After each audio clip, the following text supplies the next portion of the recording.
అందరికీ నమస్కారం. నేను మీ సూర్య సునీల్. ఫిబ్రవరి 17, 2026వ తేదీన కుంభరాశిలో మనకి సూర్యగ్రహణం అనేది ఏర్పడుతుంది. అలానే ఇదే కుంభరాశిలో ఫిబ్రవరి 17, 18, 19 తేదీల్లో పంచగ్రహ కూటమి కూడా ఏర్పడుతుంది. మరి ఈ రెండింటి యొక్క ప్రభావం అనేది మన మకర రాశి వారి మీద ఏ విధంగా ఉండబోతుంది అనేది ఈ వీడియోలో తెలుసుకుందాం. అయితే ఈ వీడియో ప్రారంభించే ముందు మీ అందరికీ ఒక చిన్న గమనిక. ఈ వీడియోలో నేను చెప్తున్న విషయాలన్నీ కూడా కేవలం గ్రహాల గోచారాన్ని ఆధారంగా చేసుకుని మాత్రమే చెప్తున్నాయి. ఈ ఫలితాలు అనేవి మీకు ఎంత మేర వర్తిస్తాయి అనేది తెలుసుకోవాలి అంటే మీ జాతకంలో జరుగుతున్న దశ అంతర్దశలు కూడా కీలక పాత్రని పోషిస్తాయి. వీటి గురించి తెలుసుకోవడానికి మన ఛానల్లో లైవ్ కండక్ట్ చేస్తుంటాము. ఆ లైవ్లో పార్టిసిపేట్ చేస్తే మీకు జరుగుతున్న దశ అంతర్దశలు ఏంటి, వాటి యొక్క ప్రభావం, అలానే గోచార ప్రభావం మీ మీద ఎంతవరకు ఉంటుంది అనేది తెలుసుకోవచ్చు.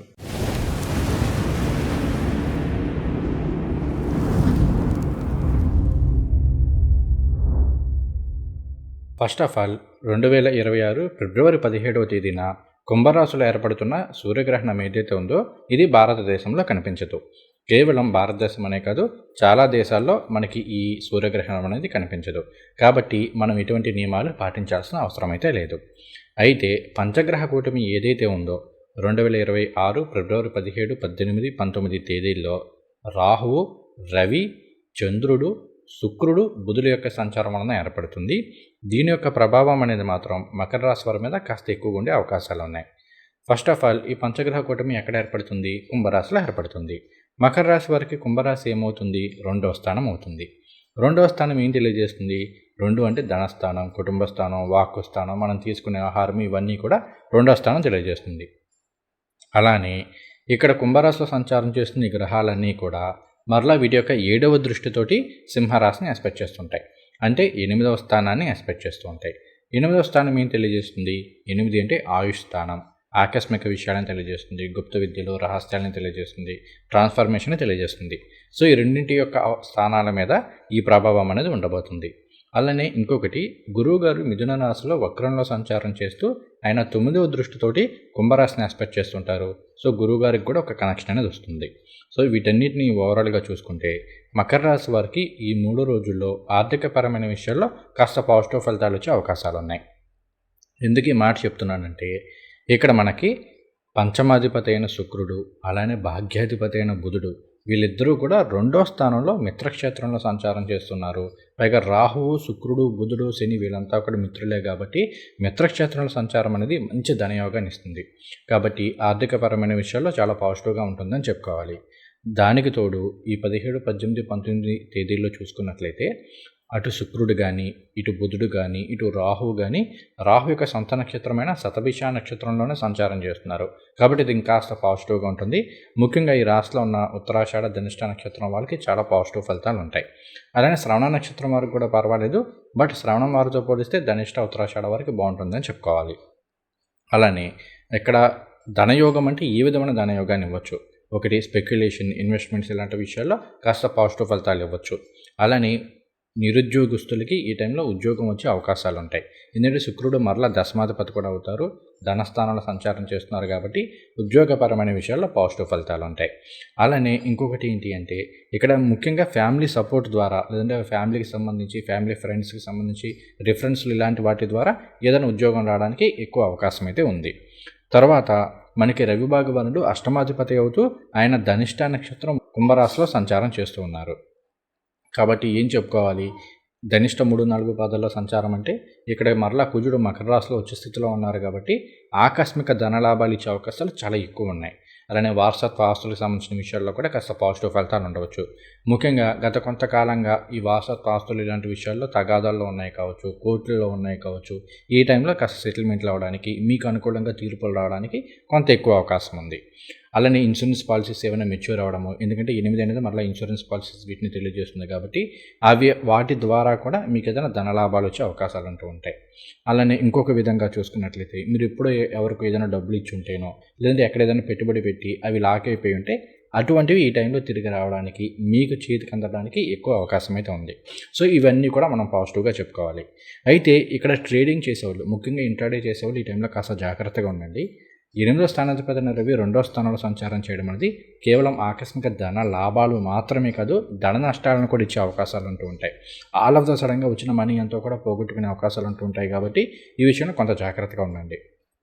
తర్వాత మనకి పంచమం అనేది మళ్ళీ కళాకారులు వీళ్ళని తెలియజేస్తుంది, తర్వాత సోషల్ మీడియా వీటిని తెలియజేస్తుంది. కాబట్టి ఇక్కడ మకర రాశి వారికి ఈ టైంలో కాస్త ఆల్ ఆఫ్ ద సడన్గా మంచి ఫేమ్ రావడానికి వీటికి ఛాన్సెస్ అయితే ఉన్నాయి. ముఖ్యంగా కళాకారులకి అయితే కనుక చాలా బాగుంటుందని చెప్పుకోవాలి. అలానే యూట్యూబ్లో కావచ్చు, లేదంటే ఇన్స్టాగ్రామ్ కావచ్చు, ఇటువంటి వాటిలో ఉన్న వాళ్ళకి కూడా కాస్త మంచి పేరు ప్రఖ్యాతులు, చక్కగా ఓవర్ నైట్లో మంచి పేరు ప్రఖ్యాతులు వచ్చే అవకాశాలు అయితే ఉన్నాయి. అలానే ఇంకొకటి ఏంటంటే మెడిసిన్కి సంబంధించి కావచ్చు, ఫార్మాకి సంబంధించి వ్యాపారాలు చేసే వీళ్ళకి ఈ టైం అనేది చాలా ఫేవరబుల్గా ఉంటుంది. ఏదైనా కొత్త కాంట్రాక్టులు రావడం కావచ్చు, లేదంటే రీసెర్చ్ అండ్ డెవలప్మెంట్ రంగాల్లో ఉన్న వాళ్ళైతే ఈ టైంలో ఏదైనా కొత్త ఆవిష్కరణలు చేయడం ద్వారా కావచ్చు మంచి పేరు గుర్తింపు వచ్చే అవకాశాలు ఎక్కువగా ఉన్నాయని చెప్పుకోవాలి. అయితే ఇక్కడ మకర రాశి వాళ్ళు కొన్ని విషయాలు జాగ్రత్తలు కూడా తీసుకోవాలి. ఫస్ట్ ఆఫ్ ఆల్ 2 అనేది వాక్కు స్థానం అవుతుంది. అలానే మనం తీసుకునే ఆహారం ఇవన్నీ వస్తాయన్నమాట. సో ఇక్కడ ఫిబ్రవరి మొదటి నుంచి చూసుకుంటే కనుక మకర రాశి వారికి ఈ షుగర్ క్రేవింగ్స్ అనేవి బాగా పెరిగే అవకాశాలు ఉన్నాయి. స్వీట్స్ ఫుడ్స్ ఎక్కువ తినాలన్న కోరిక అనేది ఏదో ఒక విధంగా క్రియేట్ అవుతూ ఉంటుంది. కొన్ని సందర్భాల్లో ఎక్కువ మంది కూల్ డ్రింక్స్ తాగేస్తూ ఉండడము, లేదంటే ఐస్ క్రీమ్స్ ఇలాంటివి ఎక్కువ తింటుండడము, తద్వారా కాస్త థ్రోట్ ఇన్ఫెక్షన్స్ కావచ్చు, లేదంటే థైరాయిడ్ సమస్యలు వచ్చే అవకాశాలు ఉన్నాయి. ఆల్రెడీ థైరాయిడ్ సమస్యలు ఉన్న వాళ్ళైతే కనుక కాస్త ఈ టైంలో ప్రాపర్గా టైం టు టైం ఫుడ్ తీసుకోవడం కావచ్చు, దానికి సంబంధించిన మెడిసిన్ వాడడం కావచ్చు చేస్తూ ఉండండి. ఎందుకంటే థైరాయిడ్ కానీ, లేదా థ్రోట్ ఇన్ఫెక్షన్స్ కానీ ఇలాంటివి కాస్త ఎక్కువ ఇబ్బంది పెట్టే అవకాశాలు ఉన్నాయి. అలానే ఒక్కసారి దగ్గు వచ్చిందంటే తొందరగా తగ్గకపోవడము, అసలు అందరికీ వారం రోజులు తగ్గిపోతే మీకు ఒక 15 రోజులు 20 రోజులు అయితే తప్ప దగ్గు జలుబు ఇలాంటివి తగ్గకపోవడము ఇట్లా జరిగే అవకాశాలు అంటూ ఉంటాయి. కాబట్టి ఈ విషయంలో కూడా కొంత జాగ్రత్త. అలానే ఇంకొకటి ఏంటి అంటే గ్యాస్ట్రిక్ సమస్యలు ఈ టైంలో పెరిగే అవకాశాలు ఉన్నాయి. కుంభరాశి అనేది మరలా మనకి వాయుతత్వ రాశి అవుతుంది. కాబట్టి ఇక్కడ రాహువు, బుధుడు, రవి ఈ కాంబినేషన్ అనేది కాస్త గ్యాస్ట్రిక్ సమస్యలు వాటిని ఎక్కువ ఇచ్చే అవకాశాలు ఉంటాయి. కాబట్టి హెల్త్ వైజ్ మాత్రం కాస్త మకర రాశి వాళ్ళు కొంత జాగ్రత్తలు అయితే తీసుకోండి. ఆర్థిక పరంగా మాత్రం చాలా వరకు బాగుంటుంది. తర్వాత మనకి శుక్రుడు దశమాధిపతి అవుతూ 2వ స్థానంలో భాగ్యాధిపతి అయిన బుధుడితోటి, అష్టమాధిపతి అయిన రవితోటి కలిసి సంచారం చేస్తున్నారు. కాబట్టి ఆల్ ఆఫ్ ద సడన్గా జాబ్ రావడానికి ఎక్కువ అవకాశాలు ఉన్నాయి.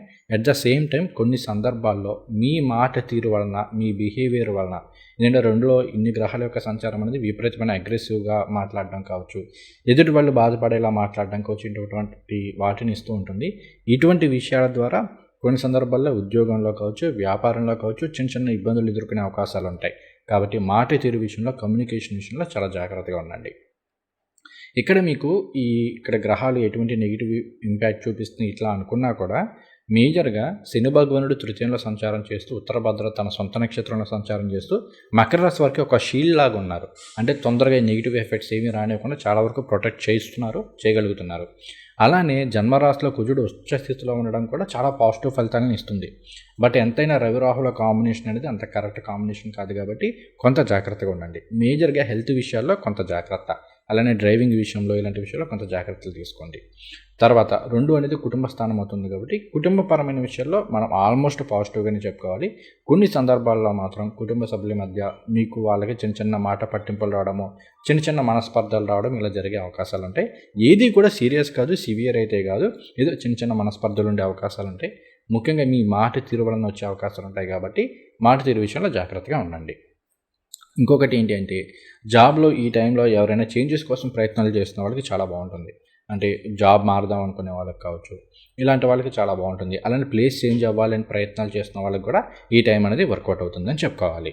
అలానే ఇంకొక ముఖ్యమైన అంశం ఏంటి అంటే శుక్రుడు మనకి పంచమాధిపతి అవుతూ రాహువుతో కలిసి 2వ స్థానంలో సంచారం చేస్తూ ఉన్నారు. రాహు ఏ గ్రహంతో అయితే ఉన్నారో ఆ గ్రహం యొక్క ఎనర్జీస్ని, ఆ గ్రహం యొక్క కారకత్వాన్ని యాంప్లిఫై చేస్తూ ఉంటారు. సో ఇక్కడ శుక్రుడు అంటే కళాకారులు వీళ్ళందరితో పాటుగా మరలా పంచమం అనేది ప్రేమ వ్యవహారాలు వీటిని తెలియజేస్తూ ఉంటుంది. కాబట్టి ప్రేమ పెళ్ళిళ్ళు చేసుకోవాలనుకున్న వాళ్ళకి, లేదంటే ఇంట్లో మీ ప్రేమ గురించి చెప్పాలి అనుకునే వాళ్ళకి ఈ టైం అనేది కాస్త ఫేవరబుల్గా ఉంటుంది. అయితే ఇక్కడ ముహూర్తాలు లేవు కాబట్టి నేను స్ట్రాంగ్గా ప్రేమ వివాహం అవుతుందని చెప్పను, కానీ బట్ అట్లీస్ట్ అటువంటి వాటి కోసం ప్రయత్నాలు చేద్దాం అనుకున్న వాళ్ళకి ఈ టైం కాస్త ఫేవరబుల్గా ఉంటుంది. అయితే ఇక్కడ మీరు మరలా మీకు జరిగే దశాంతర్దశలను పరిశీలన చేసుకోండి. ఎందుకంటే గోచారం మొత్తం కలిపి 30%, మిగిలిన 70% అనేది మీకు జరిగే దశ అంతర్దశల మీద ఆధారపడి ఉంటుంది. కాబట్టి మీ జాతకంలో ఎలాంటి దశలు జరుగుతున్నాయి, ఇది వివాహానికి కరెక్ట్ టైమా కాదా అనేది సరి చూసుకుని అప్పుడు ఆలోచన చేయండి. తర్వాత ఇక్కడ మనకి కళాకారులతో పాటు స్పెక్యులేషన్తో పాటు పంచమం అనేది మరలా లాంగ్ టర్మ్ ఇన్వెస్ట్మెంట్స్ని తెలియజేస్తుంది. అలానే ఎడ్యుకేషన్ తెలివితేటల్ని తెలియజేసే స్థానం అనమాట. కాబట్టి ఈ టైం అనేది విద్యార్థులకి కాస్త ఫేవరబుల్గా ఉంటుందని చెప్పుకోవాలి. అలానే లాంగ్ టర్మ్ ఇన్వెస్ట్మెంట్స్ చేసుకోవడానికి ఈ టైం అనేది చాలా మంచి టైంగా మనం చెప్పుకోవాలి. అలానే ఇంకొకటి ఏంటి అంటే మనకి ఫిబ్రవరి మార్చి నెలల్లో మకర రాశిలో ఉంటూ సంతానం కోసం ఎప్పటి నుంచో ఎదురు చూస్తున్న వాళ్ళకి సంతానపరమైన విషయాల్లో చాలా పాజిటివ్గా ఉంది. పంచమాధిపతి అయిన శుక్రుడు భాగ్యాధిపతి అయిన బుధుడితో కలిసి కుటుంబ స్థానమైన 2వ స్థానంలో సంచారం చేయడం అనేది సంతానపరమైన విషయాలు చాలా పాజిటివ్ ఫలితాన్ని ఇస్తుంది. సంతానం ద్వారా సుఖ సంతోషాలను ఇస్తుందని చెప్పుకోవాలి. తర్వాత ఇక్కడ మనకి బుధుడు భాగ్యాధిపతి అవుతూ 2వ స్థానంలో దశమాధిపతి అయిన శుక్రుడితోటూ రాహుతో కలిసి సంచారం చేస్తున్నారు. ఇది అబ్రాడ్ ఛాన్సెస్ని చాలా ఎక్కువ ఇస్తుందని చెప్పుకోవాలి. ఆల్రెడీ విదేశాల్లో ఉన్న వాళ్ళకైతే ఈ టైంలో మంచి ఉద్యోగాలు రావడానికి అక్కడ సెటిల్మెంట్కి సంబంధించిన విషయాల్లో పాజిటివ్గా ఉంటుంది.